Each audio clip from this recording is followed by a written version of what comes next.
Okay, so today I'm going to tell you the story of how I caught my ex-boyfriend cheating. But it's his excuse that you are just not going to believe. I know, every storytime video starts like that, but I promise you, I have searched the internet. I've listened to all my friends' horror stories, and nothing, compared to the words that came out of this man's mouth. I went into this confrontation expecting tears or denials, maybe even him getting angry. I was ready for a fight. I was ready for some tearful, pathetic apology. What I was not ready for was the calm, almost logical way he explained why he did what he did.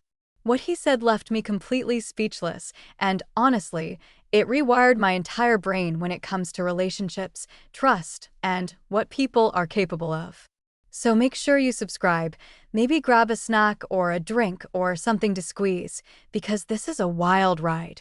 And it's a long one, because to really get the full impact of the insanity, you have to understand the beginning. You have to understand what I thought we had. So, let's call him Alex. Yeah, that feels safe.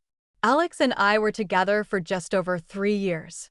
And for most of that time, I was just so happy. I'm talking about the kind of happiness where you look at your life and think, okay, this is it. I found my person. It wasn't just a honeymoon phase, it felt deeper, more real. We met in the most cliché way ever, through friends at a birthday party. I remember seeing him across the room and just feeling this pull. He had this laugh that wasn't just a sound, it was an event. It was this big, booming, infectious thing that just made you want to be in on the joke. We talked for hours that night, and it felt like I'd known him forever. The conversation was just easy. No awkward pauses, no trying too hard. We talked about our stupid jobs, our dreams of traveling, our favorite cartoons from when we were kids. He was witty and smart, and he listened. I mean, he really listened. He'd remember some tiny detail I mentioned in passing and bring it up weeks later. That right there? That was everything to me. It just showed he cared. Our first year together was a blur of happy milestones. We moved in together after about 8 months, which I know sounds fast, but with him, it just felt right. He was the most thoughtful partner I'd ever had. On our first anniversary, he recreated our first date, but at home.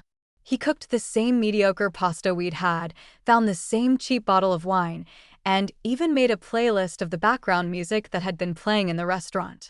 It was the dorkiest, most romantic thing anyone had ever done for me. He was my biggest cheerleader. When I was thinking about leaving my stable but soul-crushing corporate job to go freelance with graphic design, he was the one who pushed me. He stayed up with me for nights on end, helping me build my portfolio website, making spreadsheets of potential clients, and just telling me over and over that he believed in me. He'd say things like, "The world needs to see what you can do. I'm just lucky I get a front row seat." I mean, how do you not fall completely in love with a man who says things like that? And he wasn't just good to me, he was good to everyone.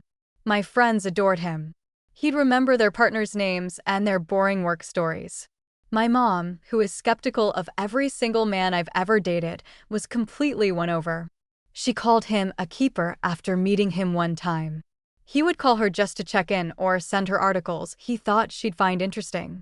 He was building a life with me, and he was doing it so perfectly that the thought of him being disloyal was, and I'm not being dramatic, unthinkable. I trusted him completely. We had an open phone policy, not because we were suspicious, but because we had nothing to hide. He'd use my phone to look something up, I'd use his. It was never a thing. We even shared our locations, but not for tracking, just for convenience. "Hey, I see you're near the store, can you grab milk?" That kind of thing. It was all built on what I thought was absolute, unbreakable trust. We talked about the future all the time. Marriage, kids, the house we wanted to buy one day, a little place with a big backyard for a dog we were going to name Barnaby. He would send me Zillow listings with little notes like, "Imagine our Christmas tree in this living room." It all felt so real, so tangible. He was my person. He was my future. And that's what made the shift, when it happened, so jarring. It was like living in a beautiful, sunny dream and then being dunked into ice-cold water with zero warning. It didn't happen all at once, but it started with one tiny little crack in that perfect facade. The shift was subtle at first. So subtle that I just told myself I was being paranoid, which, by the way, he often gently suggested I was doing. It started about 2.5 years in. He got a promotion at work, which came with more responsibility and, naturally, longer hours. At first, I was just proud of him. But the longer hours started to become all the hours. It began with, "Hey babe, have to stay late to finish this project." Fine. Normal. But then it was multiple nights a week. Then it was weekends. He'd be on his laptop until 2 in the morning, and when I'd ask him to come to bed, he'd get short with me. "I just need to focus right now." The man who used to beg me to come sit with him while he worked was now pushing me away. Then came the phone. This was the biggest, brightest, reddest flag, and looking back, I can't believe I let it slide for so long. Like I said, our phones were always interchangeable. One evening, we were on the couch watching a movie. His phone was on the coffee table and it buzzed. I glanced over and the screen lit up with a WhatsApp message.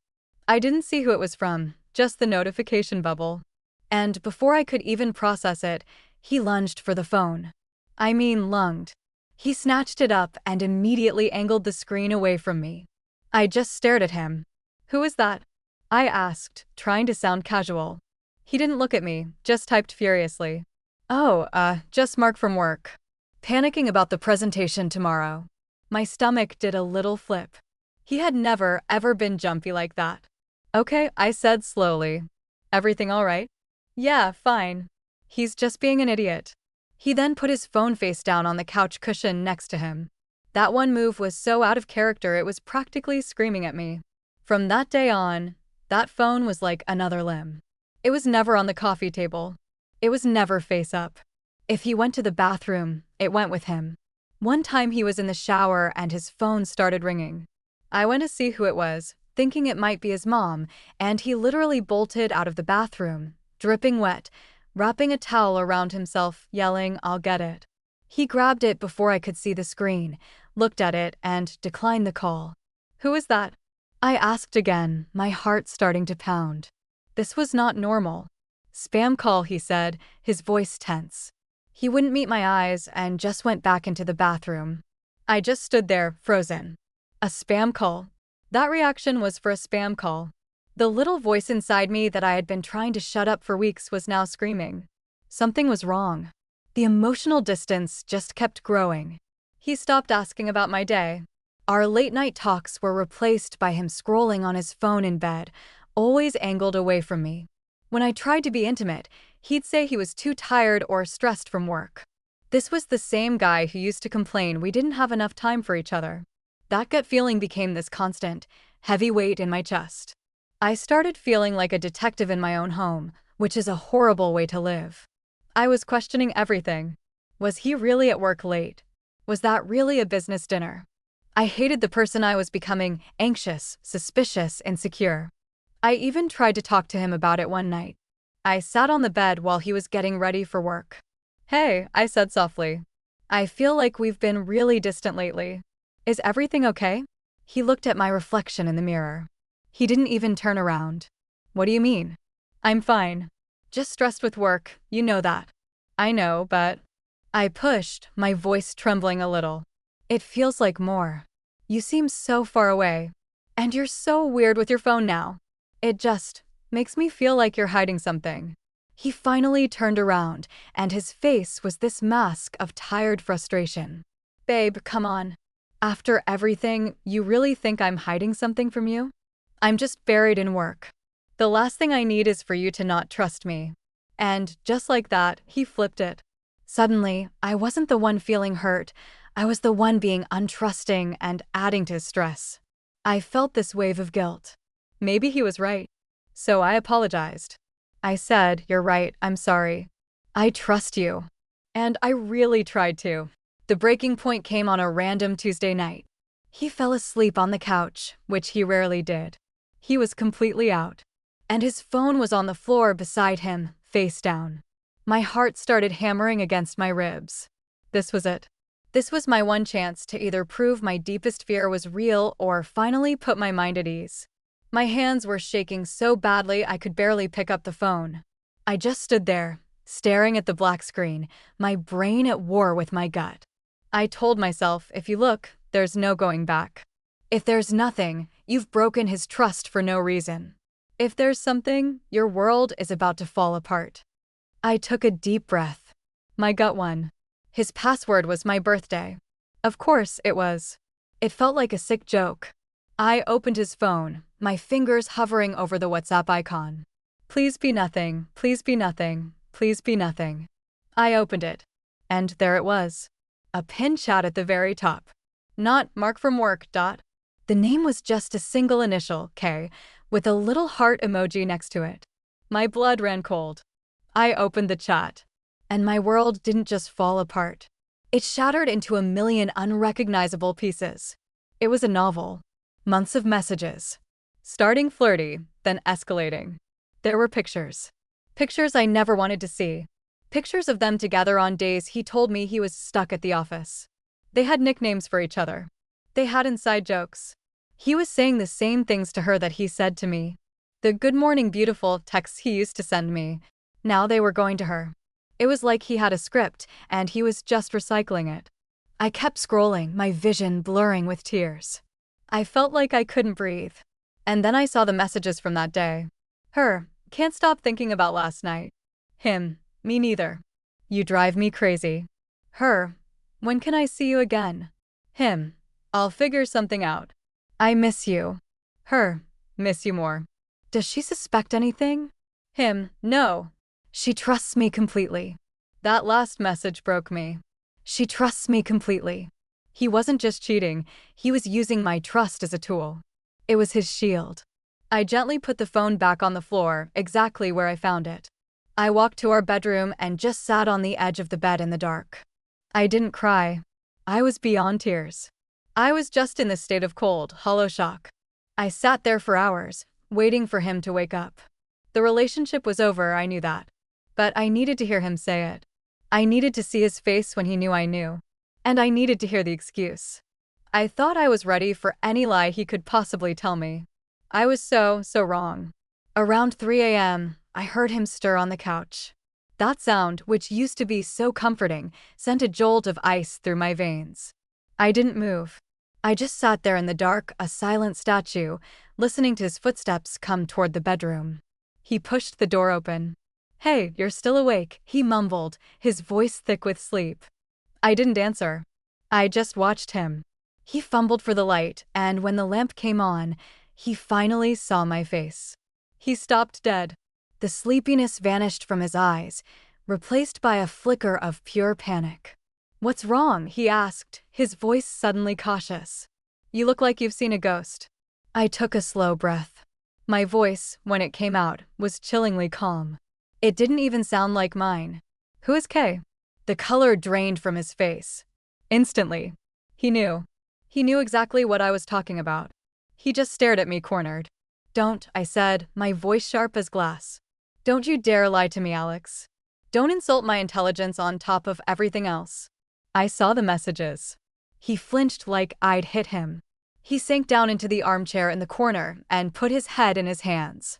He didn't deny it. I expected the floodgates to open, the "I'm so sorry's," that it was a mistakes.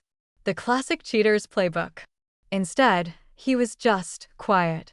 I watched this stranger in my bedroom and just let the silence suffocate him. How could you? I finally whispered, my voice starting to crack. How could you do this to us? For months, Alex. Months. While sleeping in my bed. While telling me you loved me. He looked up, his eyes red, but not with tears of regret. It was something else. I can explain, he started. I almost laughed. Explain? Oh, I cannot wait to hear this. Please enlighten me. Explain the pictures. Explain the "I miss you" texts. Explain telling her I trust you completely.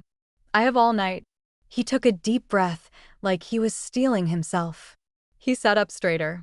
The panic in his eyes was gone, replaced by this strange, unnerving calm.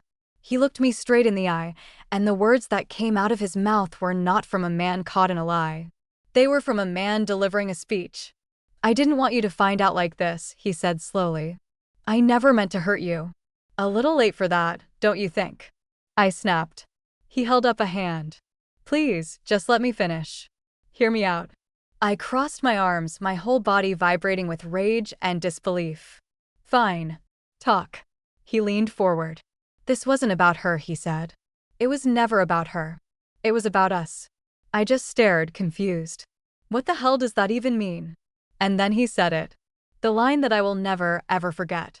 The line that was so narcissistic, so manipulative, that it felt like it was from a movie. He looked at me with a completely straight face and said, I did it on purpose. I just blinked. You? What? I did it on purpose, he repeated, like it was the most logical thing in the world. I had to know. My brain just short-circuited. No? No what? What could you possibly need to know that would justify this? I gestured wildly around the room, at the shattered pieces of our life. He took another breath and delivered the final blow. I had to know if you loved me enough to stay, he said calmly. I had to see if our love was strong enough to withstand anything. Even this. I was testing you. I was testing us. I just stared at him. The room went silent except for the ringing in my ears. He wasn't apologizing. He wasn't making excuses. He was justifying it. He was framing his betrayal as some kind of twisted, noble test of my love for him. He cheated on me, to see if I would forgive him for cheating on me. For a second, I thought I was going to be sick. Then, this completely involuntary, hysterical laugh escaped my lips. It started as a chuckle and grew into a full-blown, tearless laugh of pure disbelief. You're joking, I said, wiping a phantom tear from my eye. That is the most insane, twisted, manipulative thing I have ever heard in my life. He didn't flinch. It's not a joke, he said. I know it's extreme. But I needed to be sure. I love you so much, and the thought of losing you is my greatest fear. I had to know that what we have is unbreakable. I put us through the ultimate test. And now that you know, we can get through it. We can move past it, and we'll be stronger than ever because we will know that nothing can tear us apart. I stood up from the bed, my legs shaky. The laughter died, replaced by a cold, hard rage. It was a clarifying anger. Every ounce of love and sadness I had for him just evaporated in that instant. A test? I said, my voice dangerously low. You think this was a test? No, Alex. This was a choice. You chose to betray me every single day for months. You chose to lie to my face. And now you're choosing to try and manipulate me into thinking that my reaction is the final question on your sick little exam. I walked over to the dresser and started pulling out drawers, throwing clothes onto the bed. Let me give you the results of your test, Alex, I said, my voice rising. You failed. We failed. Not because my love wasn't strong enough, but because you have no character. You're not a man testing a relationship. You're a coward who is too weak to be faithful and too narcissistic to take responsibility. The calm facade finally cracked. Wait, what are you doing? He said, his voice rising. This is the hard part of the test. You're supposed to get angry, but then you're supposed to choose us. The only thing I am choosing, I said, turning to face him, my suitcase open on the bed, is myself. I'm choosing not to be with someone who thinks love is a game to be won. Love is not a loyalty test. It's loyalty. Period. And you don't have any. His face finally crumpled. The real tears came then, the tears of a man who's lost control. Please, he begged. Don't leave. I love you. I did this because I love you. I just shook my head, a sad, bitter smile on my face. No, Alex.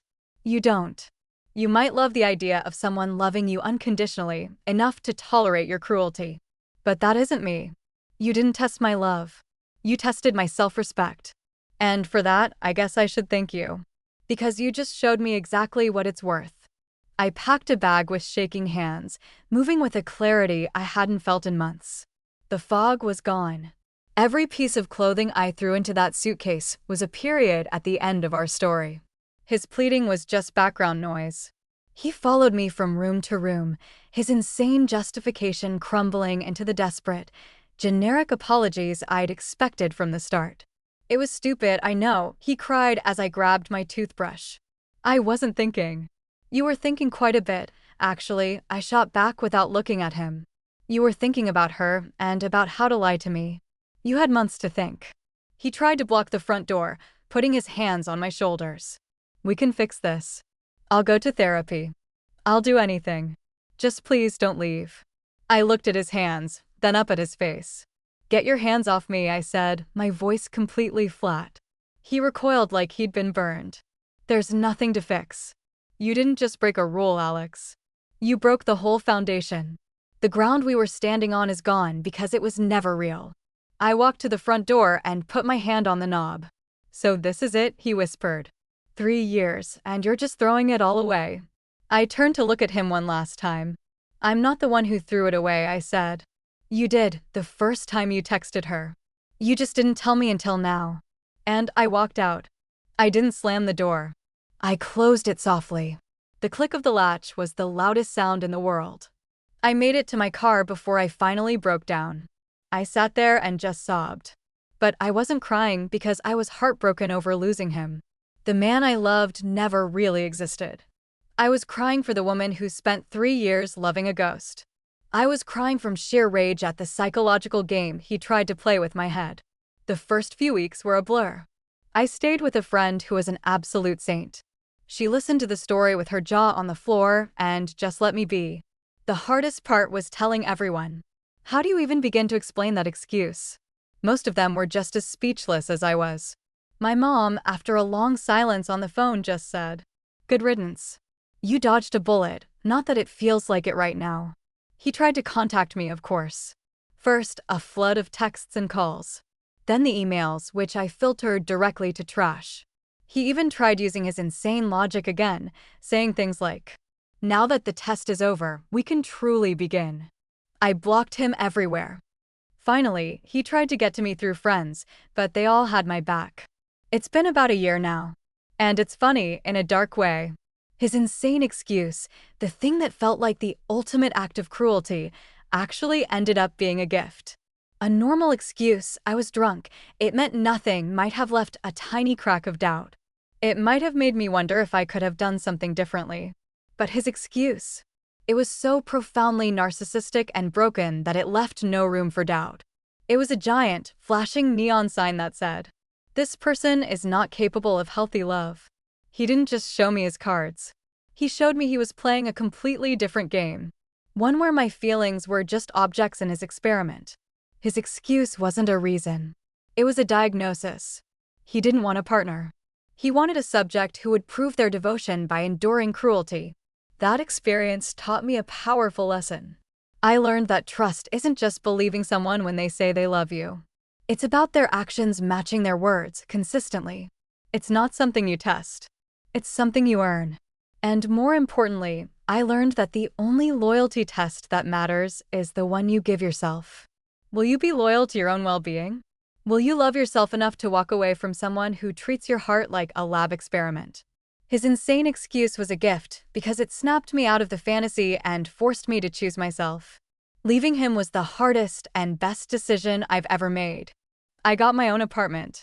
I poured myself into my work, which is now thriving. And I reconnected with myself. I'm happy again, genuinely happy.